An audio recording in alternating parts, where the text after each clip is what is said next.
Greetings and good morning, everyone. Good morning. Good morning.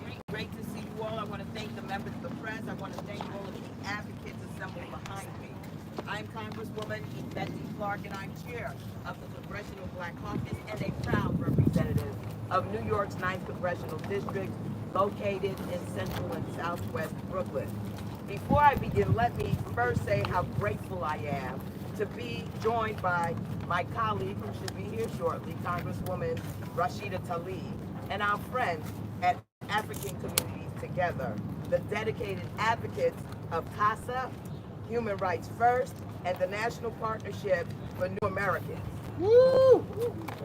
Yes! It is a privilege to stand with you on behalf of the people who are counting on someone, anyone, to stand for them. Those who know me know that I am the daughter of Jamaican immigrants. And as a child of immigrants, I'm more than familiar with how the greatness of America is woven together by the families and communities who hold diverse perspectives and backgrounds. It's woven together with the hardships, pains, and losses so many families experience on their way to our shores in hopes of achieving their own American dream. Because we are a nation of immigrants. Let me repeat that. We are a nation of immigrants. Yes, we are. Right. Woo! No matter how desperately those in power wish we weren't, this will never change. Last week, we marked World Refugee Day under the dark shadow of this sinister administration's war against the most vulnerable populations migrating across the world to come to our shores out of desperation and hoping for some security.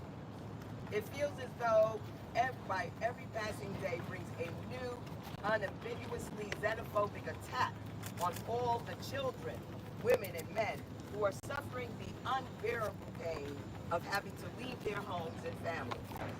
They are fleeing political turmoil and war and trying to survive after losing everything due to famine and natural disasters.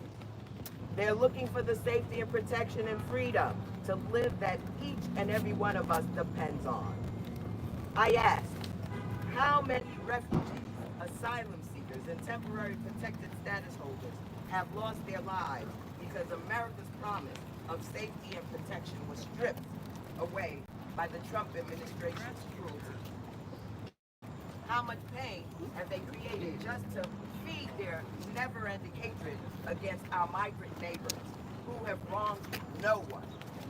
How long must we wait before those with the ability to hold this administration accountable for their inhumane acts against those in need rise to the occasion and put an end to this madness? The answers are too many lives, too much pain, and for far, far too long. So let me just say that today we stand shoulder to shoulder with those who are making America great. That is our immigrant population.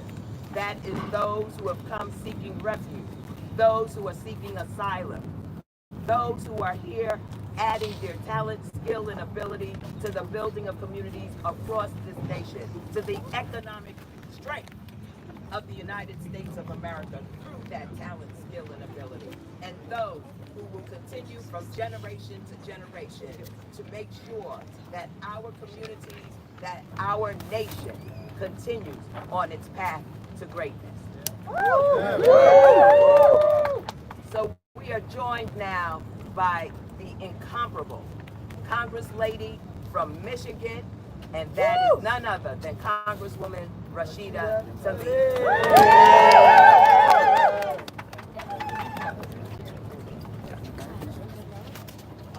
I can't hold it, but you can leave it. Well, I want to know, it fills me up so much, with so much hope to continue to be unapologetically welcoming to many of our immigrant neighbors, refugees, and asylum seekers. Many, again, who deserve human dignity and rights like anyone else. We know that we must always protect our immigrant neighbors from the Trump administration and anyone, again, that continues to other or use racist tropes to attack our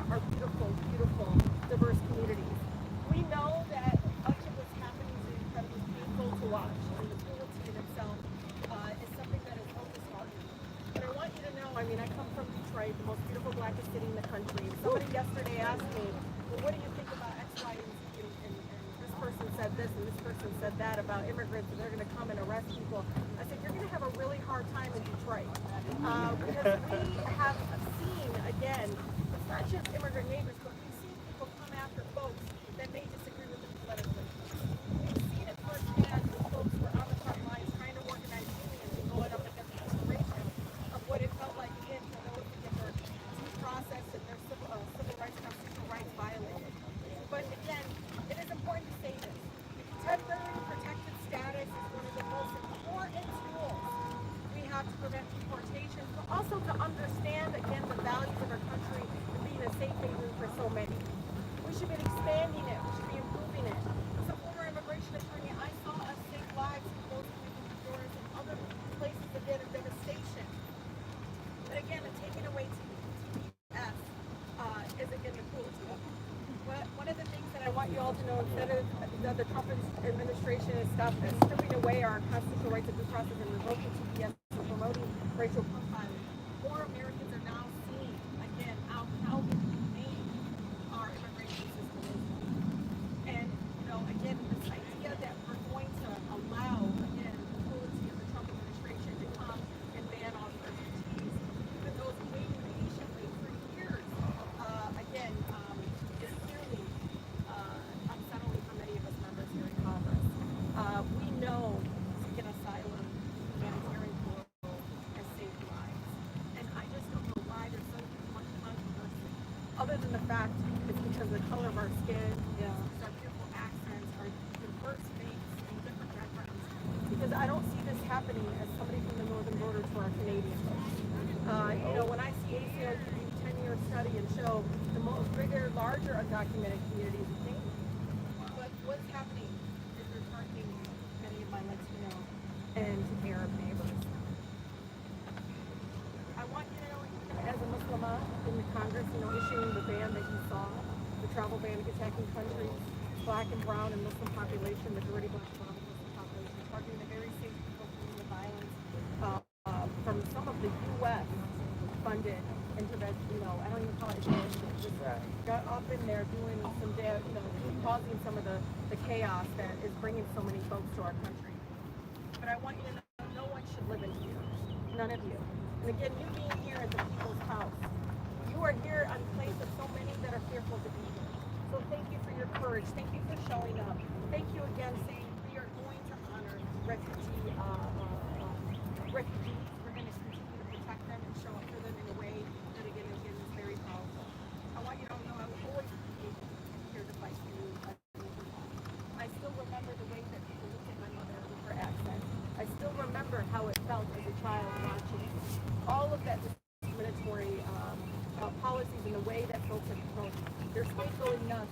Their systems have been set up in a way to support those who can come.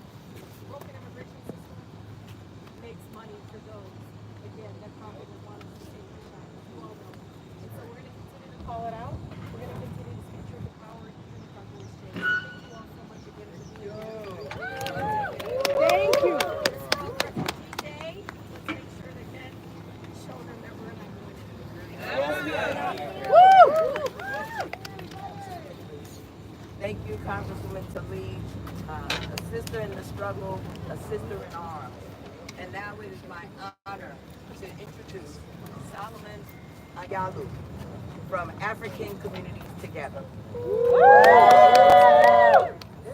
All right, good morning, everybody. Thanks for making it out. Thanks for making it out on this hot day. It shouldn't be a hot day, but we ain't afraid of the heat. No, we're not. We're out here advocating for our communities, and I'd like to thank our congresswomen for coming out and showing out for our communities. Both Congresswoman Rashida Tlaib and Representative Hart. Thank you both for coming out. And thank you to all the partners who are here with us today as well. We gathered last week on World Refugee Day, a day the world set aside to honor the strength and celebrate the incredible resilience of people forced to flee their homes. We celebrated their courage, we celebrated their contributions, and today we must also commit to fighting for their future.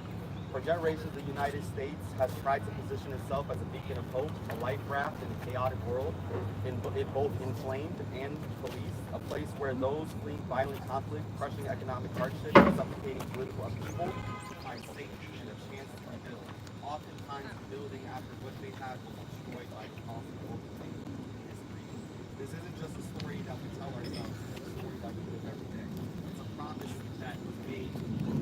Humanitarian programs like asylum, refugee resettlement, and temporary protected status, yes, are the architecture of that promise, or at least what is left of it. And well, these are the lifelines that have afforded millions of people not just safety, but the opportunity to build new lives, to start families, open businesses, and enrich the fabric of this nation. Immigrants' contribution to this country are unquantifiable. They're immeasurable. Yet we are told we are poisoning the blood of America. We are the lifeblood of America. That's right. These programs are not programs, these are promises. But today, these promises are under siege. We are witnessing a systematic, cold-hearted campaign to decimate these fundamental humanitarian protections.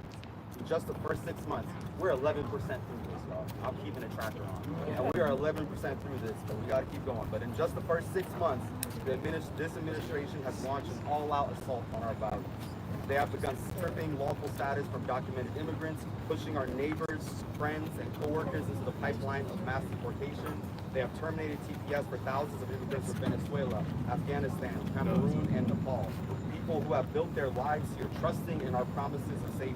They have revoked parole status for countless families and suspended the refugee resettlement program, slamming the doors on the world's most vulnerable, all while carving out cynical exceptions for a chosen few.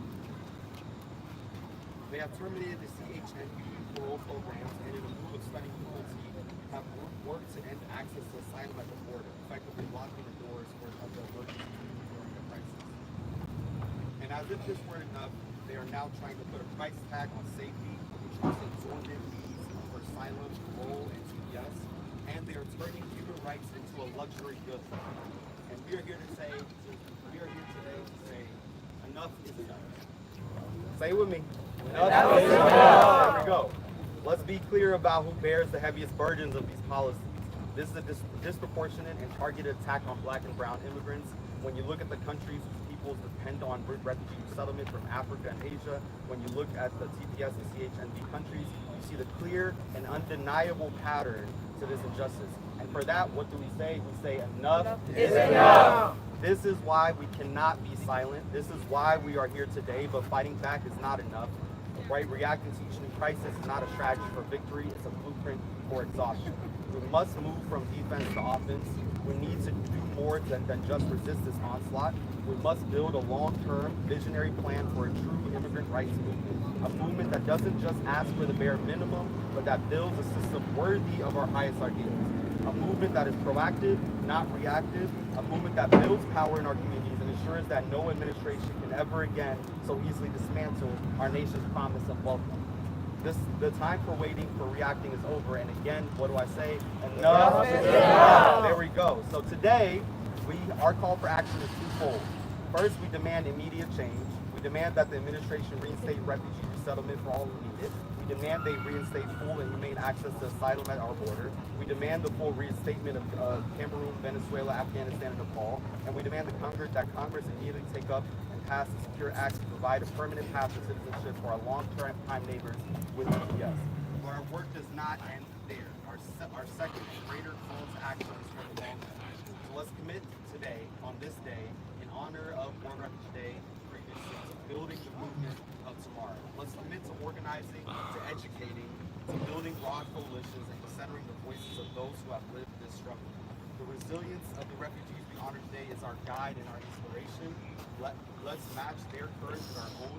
Let's build a future with a beacon of hope that shines brightly once more, not by chance, but by choice. So thank you all, and let's get to work. I'd like to introduce actually one of our community members as well, effective community member, Myra Dagapau. Did I pronounce that properly? Yes. Awesome. So I want to make sure I got that right. I'd like to introduce you up to speak. Yeah, please.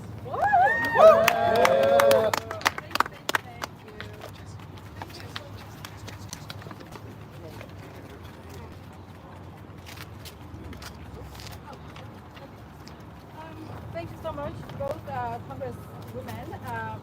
I just wanted to reiterate what other people said earlier. For generations, the United States has stood as the world's beacon of hope. And essentially, for those who go through violence because of persecution and dispute. And our refugee resettlement program and other humanitarian programs have been so more than policies. They save lives. They are the lifelines for many people, including myself and many of us here. I just wanted to say my name is Marta, and I'm a refugee from Burma. And I come here because of this program allow me to be here safely. And I came with nothing but with the big hope that I get to live here safely, and this is where I am. And we are here not to take away anybody's rights, but also to be the productive contributors of the American we are living in right now. We are the teachers, we are the lawyers, the factory workers. We work all the way from meat packing and all this stuff, building wind, what's it called, turbine for environmental. Some put food on the table and all this stuff. We pay tax more than what we get back. And therefore, reiterating what my colleague said earlier, we do need the reinstatement of the refugee program because many refugees out there are waiting to be settled because of their state that in where we are right now. We need the CPS program to be back to life, and so that people who are already here, who are already contributing, is safe and able to follow this place. And with that, I just wanted to say that all of us today, let's just say we choose to welcome. And we choose hope. Can we say it together? We choose to welcome. We choose hope. And once again, we choose to welcome. We choose hope. Thank you so much. Thank you. Woo! All right. We got a couple more speakers, of course, to get through. So I'd like to introduce Imam Taslim, one of our ACT DMV leaders. Yeah, please come share. Good afternoon. Good afternoon. I want to join previous speakers in thanking our Congress reps and all of us who were here today on this world with. Thank you, DC, for your remarks. I'd like to invite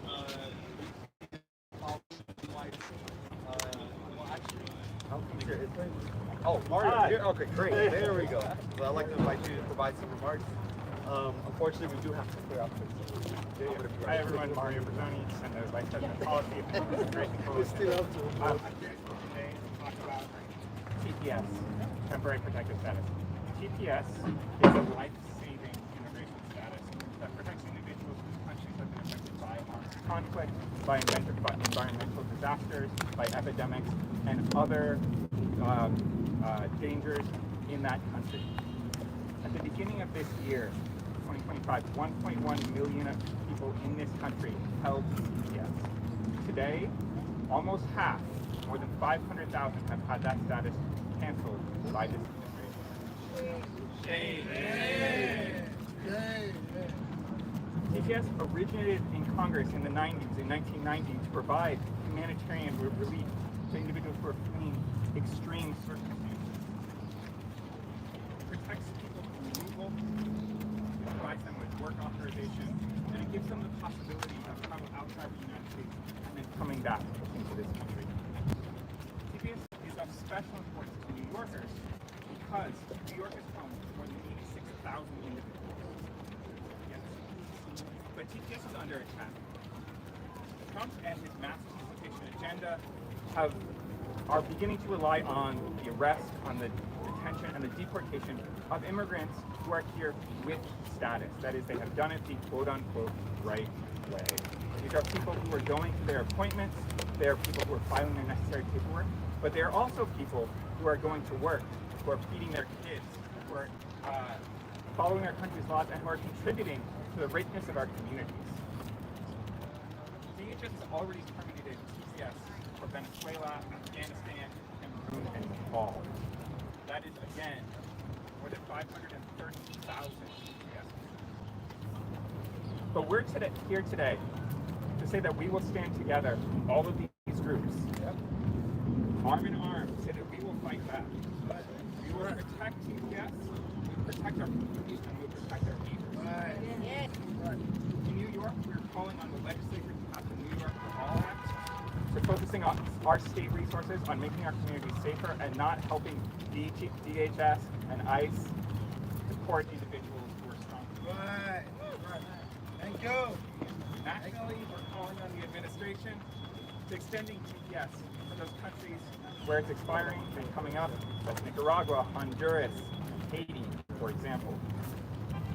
And finally, we call on Congress to build more legal pathways, protect what's left of our refugee resettlement, asylum, and protection infrastructure, and to stand up for immigrant rights. Immigrants are here to stay. I am here from New York. We are proud of our immigrant past, and we are proud of our immigrant communities, our immigrant present, and I will say this too, we are proud of our immigrant future. Thank you. When we fight, We win. when we fight, We win. All right, I'd like to invite CASA Community Guard organizer, our great partner CASA, Marie, onto that.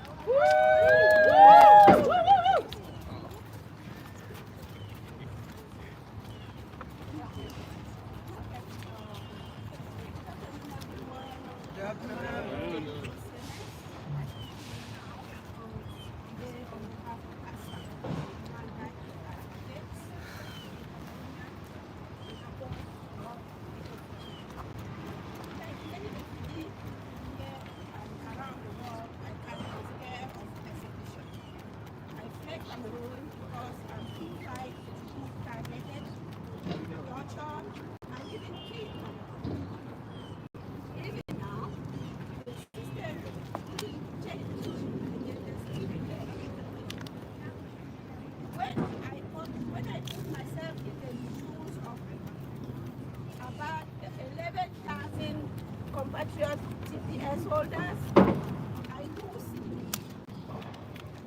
if they were to lose TPS, they would be sent back the persecution they ran from.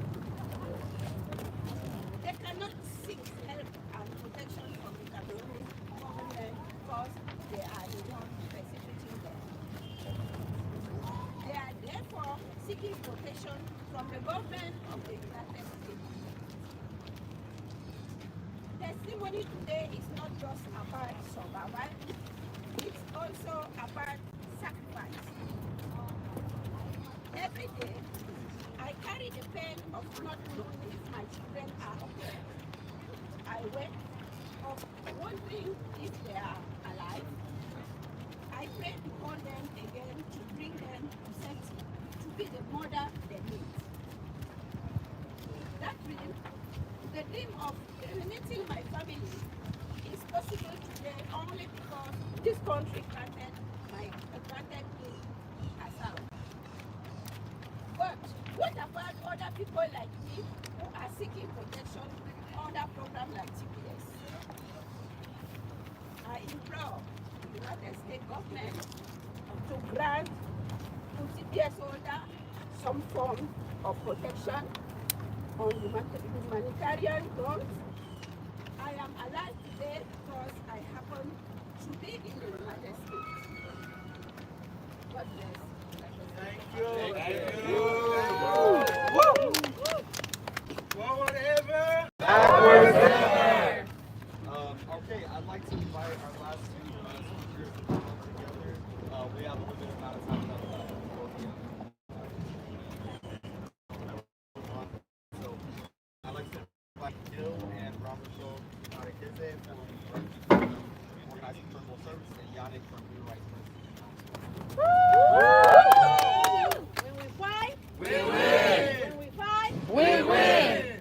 Good morning, y'all. I know it's hot, so I'm going to keep it really brief. My name is Yannick Gill from Human Rights First, and I'm actually not going to just talk about refugee law. I'm going to talk about people, because what's happening is an attack against people. In the United States, we have a long history of protecting people. After World War II, we protected people. After the Vietnam War, we protected people. after Ukraine. We made laws to protect people, but when you talk about refugees, suddenly Congress, suddenly the government gets confused. That is wrong. And today we are going to fight back against that because we are a nation of not just immigrants, of people. Vast diversity, beautiful stories. And that's why we're here today, to demand that the many provisions within this reconciliation bill, that big ugly bill that is with the Senate, protects people and remembers what this is about. When we think about bans that block people from coming from all countries, except for a particular country in Africa. That's wrong. We are here to make sure that the Refugee Act, that is still good law, protects our Haitian brothers, our Venezuelan brothers, our Cuban brothers, our brothers from the Congo, our brothers from Eritrea. No bans, making sure that the law is upheld. So we at Human Rights First will continue to make sure that the rule of law is upheld and that there are no kings allowed to change that on his own. Thank you so much. Thank you. When we fight, We win. Hey everyone, my name is Mama Jacarandesi. I was born in DR Congo. I grew up in refugee camp in Rwanda, where I spent about 2 decades. Before I was settled in America, but it was fortunate. That's how we settled. One time, as we celebrate World Refugee Day, I remember the theme was they took my home, but they didn't take my future. At the time of refugee camp, I could not see the future. There was not enough food, there was no water, there was not enough good education. It was hard to think that they did not take my future. Fortunate, I came here in America, where I started a new life, where I can dream and achieve, where I can feel like I can raise my family, have a kids, where I can feed them. Unfortunately, I did not come with all my family. I have my sister who's been there since 1996 in the refugee camp. Her 3 kids was resettled here last year. She was vetted, she was being vetted, seen worthy of resettlement and ready to join us. But because of refugee resettlement ban, indefinitely, she doesn't have a hope to rejoin, to come here, to see her 3 kids and 1 granddaughter. We ask for the government to assure to resume the resettlement program because this is right, human right. This is a people who are suffering in refugee camp, who have been waiting for so long, who have been like the resettlement process took over 20 years to be resettled. Please resume our resettlement program now. This is not just my story. This is not my sister's story. This is not my family's story. It's a story of all our people here. No one chose to leave home. Everything they knew, their culture, their language, their costume. America has a value of a welcome, of providing a safe place to the people who are there. Why now is a place to reject the core value of America? We know in New York, Island, that's where a lot of people in this country was coming from. It's a time to remember what immigrants provide. Economy, socially, not just that only. We are your neighbors. We are co-workers. We are American, and we appreciate American trade. So together, we should assure that American core values of American trade, it cannot be denied this time. Let's call our elected officials and argue for them to resume the resettlement program. Thank you so much. Thank you. We win. All right. Thank you everyone for making it out today on this scorching